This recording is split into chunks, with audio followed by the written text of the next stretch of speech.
هموطنان عزیز، همه شما را به مناسبت عید قربان صمیمانه تبریک میگویم. به هر یک شما سلامتی و خوشحالی و در خاندانتان آسایش و آرامی آرزو می نمایم. عید قربان یکی از مهمترین آیین‌های دین مبین اسلام باشد و فضیلت‌های زیادی دارد. تقویت دوستی و محبت بین همدیگری، ترغیب ارزش‌های اخلاقی، انجام دادن عمل‌های خیر، پاس احترام پدر و مادران و کلانسالان، دستگیری کمبزاعت‌ها و نیازمندان و صرفه سرشته‌کاری از زمره فضیلت‌های این عید می باشد.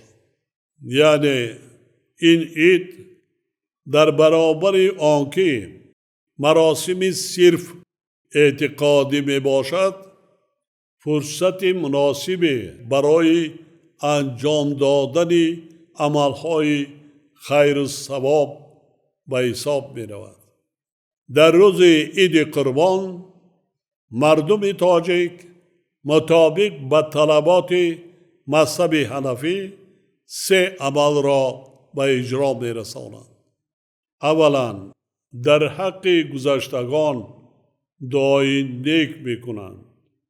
بعداً به زیارت پدر و مادر، بیماران و نیازمندان و عزاداران می روند و شخصانی که امکان مساعد مالیوی دارند رسم قربانی را به جا می آورند.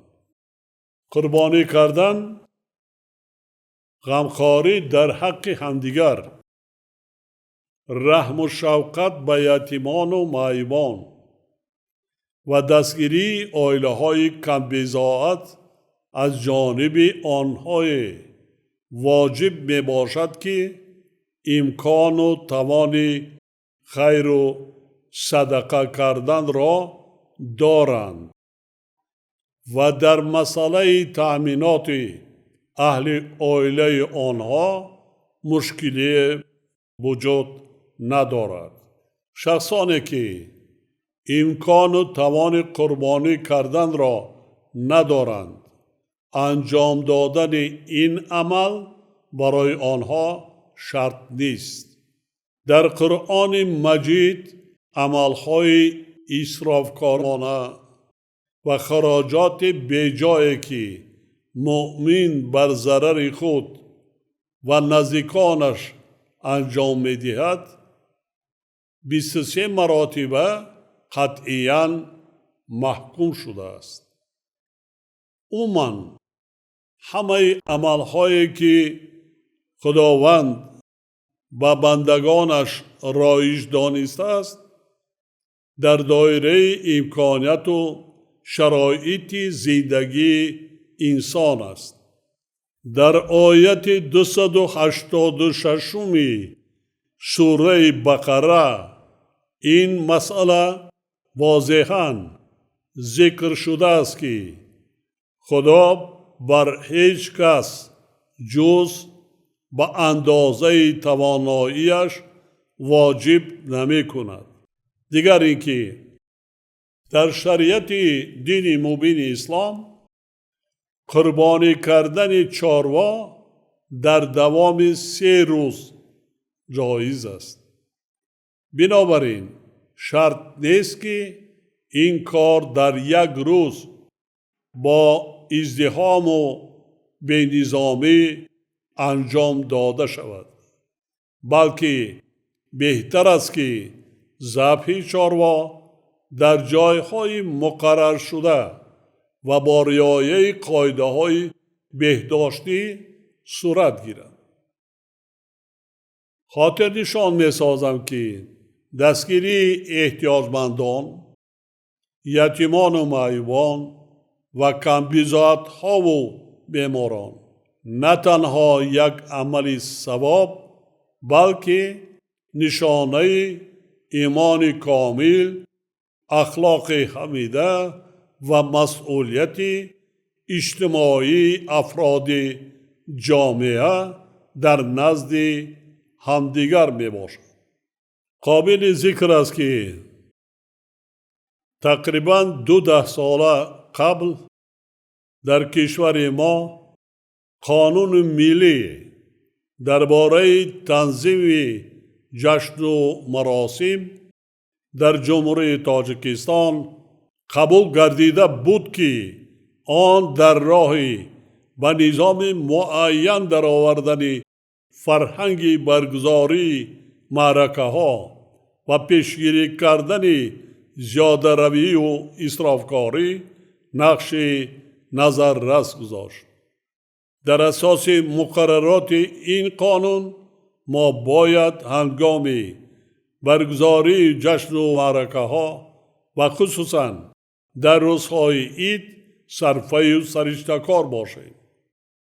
به نمایشکاری و اسرافکاری راه ندهیم و مراسم دینی و اعتقادی را که مردم را به خیر و سخاوت و صرفه و سرشتکاری هدایت می کند به نمایش خرافات و تعصب تبدیل نسازیم. صرفه مبلغ‌ها و خودداری کردن از خراجات بیهوده به عائله‌ها امکانیت می‌دهد که به تعلیم و تربیت فرزندان، فراهم آوردن شرایط بهتر زندگی برای اهل خاندان و آبادانی روزگار خویش توجه بیشتر دهند. از خاطر نبراریم که خداوند در مرکز همه فرضیات و واجبات و مراسم و آیین‌های اعتقادی منفعت و سعادت انسان را گذاشته است. هموطنان عزیز ما از وضعیت ناآرام و بحرانی جهانی معاصر خوب آگاهند. محصولات غذایی در بسیار کشورهای عالم روز به روز کمچین و نرخ‌ها با سرعت بالا رفته ایستادند. در چنین شرایط ما باید قبل از همه به رشد اقتصادی وطنی ثمرناک استفاده بردن هر یک وجب زمین دقت اولین درجه داده در فکر ذخیره 2 ساله مواد غذایی، یعنی تأمین فرزندان و اهل عائله خود باشیم. ما باید با در نظر داشت وضع جهانی امروزه عمل کنیم، بیشتر زحمت کشیم، هرچی بیشتر محصولات استحصال کنیم و امنیت آذوقه‌واری کشورمان را که یکی از هدفهای استراتژی ملی می باشد تأمین نماییم. در رابطه با این تکرارا تاکید می نمایم که عید قربان توی نیست، بلکه یک مراسم دینی و آیین اعتقادی است که باید در اساس ارزش‌های اخلاقی و با رعایت معیارهای صرفه و سرشتکاری برگزار کرده شود. همدیاران عزیز، اسلام دین است که با تربیت اخلاقی و معنوی انسان روانه شده. هدف آن تشکل انسان صالح و دانشمند و خودشناس و نکوکار است. پیامبر اسلام در حدیث صحیح تاکید نمودند: من فرستاده شدم تا اخلاق بشر را کامل گردانند. اخلاق و آداب انسانی در نوبت خود از سواد و دانش و معرفتناکی و خودشناسی هر یک انسان وابسته می باشد. این است که در قرآن مجید نخستین آیتی که نازل شده است با علم و معرفت یعنی هدایت به خواندن بخشیده شده است. کلام ربانی به بندگان خدا 70 مراتبه از طاعت و عبادت پیام داده است، ولی 779 مراتبه از ضرورت و اهمیت علم و دانش و عقل و خرد حکم کرده است.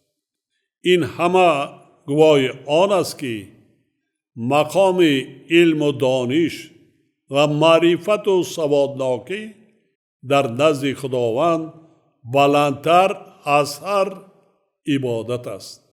بار دیگر تأکید می نمایم که مردم باید ارزش‌های اصیل اعتقادی را از تعصب و خرافات فرق کنند و این کار با انسان تنها توسط سواد و معرفت و علم و دانش میسر می گردد. محض به همین خاطر دین مبین اسلام مقام علم و دانش را همچون واسطه سعادت انسان بلند مقرر نموده، واضحاً اعلام می دارد که با دست آوردن علم و معرفت به هر فرد مسلمان خواه زن خواه مرد فرض است. خداوند در کلام آسمانی خود در مورد ترغیب علم و دانش فرموده است: آنهایی که می دانند یعنی سواد و دانش دارند و آنهایی که نمی دانند یعنی سواد و معرفت ندارند برابر نیستند. واقعا وظیفه همه پیغمبران و جوهر تعلیمات همه دین‌های جهانی نیز بر راه سعادت هدایت کردن مردم از طریق علم و دانش و اخلاق حمیده می باشد.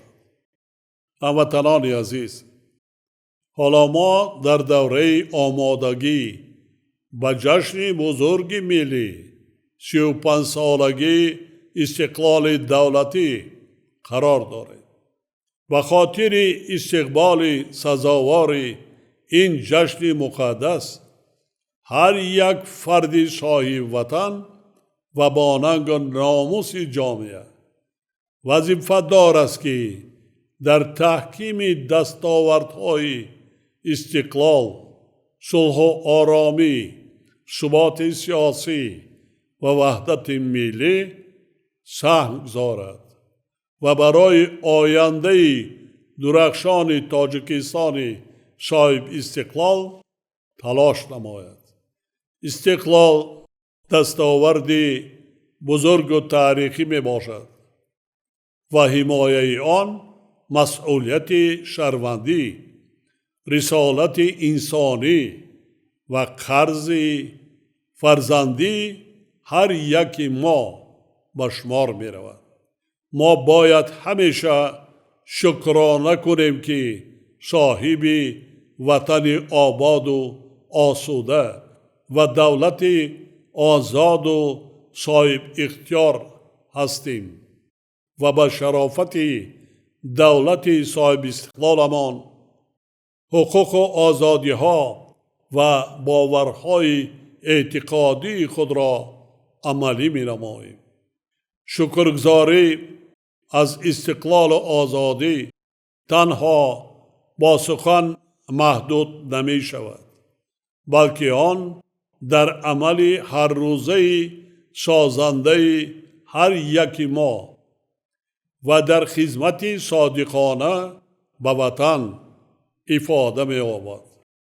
اطمینان دارم که کل مردم شریف کشور من بعد نیز سعی و تلاش خود را از هر یک خانه و کاشانه سر کرده برای آبادی وطن محبوبمان، حمایه صلح و ثبات، تحکیم پایه‌های دولتداری تاجیکان و بالاروی مقام تاجیکستان در عرصه بین المللی دریغ نمی دارند.